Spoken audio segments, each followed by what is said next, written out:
ரோட்டுக்கடை காளான்னாலே தனி ருசினால அது என்னமோ தெரியலங்க. இன்னும் காளானா தான் நான் கண்டுபிடிச்ச பாடில்ல. எப்படி செய்யறதுன்னு பார்த்துடலாமா? ஒரு கப் ஃபுல்லா சின்ன சின்ன பீஸா கட் பண்ணி வச்சிருக்க கோஸ் காளான் எடுத்துக்கலாம். 2மே சம அளவு எடுத்துக்கோங்க. 1 கப் நிறைய மைதா, 1/2 கப் ஃபுல்லா கார்ன்ஃப்ளவர் மாவு சேர்த்துக்கோங்க. இப்ப காரத்துக்கு 1/2 டேபிள் ஸ்பூன் மிளகாய்த்தூள், 1 டேபிள் ஸ்பூன் மல்லித்தூள், 1/2 டேபிள் ஸ்பூன் அளவு கரம் மசாலா, தேவையான அளவு உப்பு சேர்த்து இதை நல்லா மிக்ஸ் பண்ணிக்கோங்க. தண்ணி 1 டேபிள் ஸ்பூன் இல்ல 2 டேபிள் ஸ்பூன் அளவு மட்டும் சேர்த்துக்கோங்க. ஏன்னா கொஞ்ச நேரத்திலேயே நல்லா ஈரப்பதமாயிடும். ஏன்னா காளான்லேருந்து தண்ணி வந்துடும்.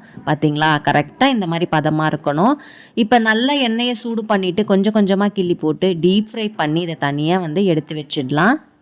இப்போ தான் நம்ம முக்கியமான பாயிண்ட்டுக்கே வரப்போகிறோம். ஒரு கடாயில் எண்ணெய், ஒரு வெங்காயத்தை சேர்த்து வதக்கிக்கோங்க. கூடவே காரத்துக்கு 2 பச்சை மிளகா, 1 டேபிள் ஸ்பூன் இஞ்சி பூண்டு பேஸ்ட் சேர்த்து ராஸ்மெல்லாம் போகிற வரைக்கும் வதக்கிக்கலாம். வழக்கமாக கடையிலலாம் டொமேட்டோ சாஸ் தான் சேர்ப்பாங்க. நம்ம அதுக்கு பதில் தக்காளி அரைச்சி சேர்த்துக்கலாம்.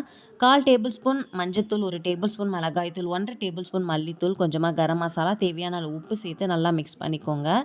நம்ம வறுத்து வச்சிருக்க காளானை கையாலே உதிர்த்து இது கூட சேர்த்து நல்லா கலந்து விட்டுட்டு கடைசியாக கொஞ்சமாக பச்சை வெங்காயமும் கொத்தமல்லி தழையும் தூவி இறக்குனீங்கன்னா அவ்வளோதாங்க. டாப் டக்கரான காளான் ரெடி ஆயிடுச்சு. இந்த ரெசிபி பிடிச்சிருந்தா கண்டிப்பாக என் சேனலை சப்ஸ்கிரைப் பண்ணுங்கள். இன்னொரு இன்ட்ரெஸ்டிங்கான வீடியோவில் உங்களெல்லாம் சந்திக்கிறேன். பாய்.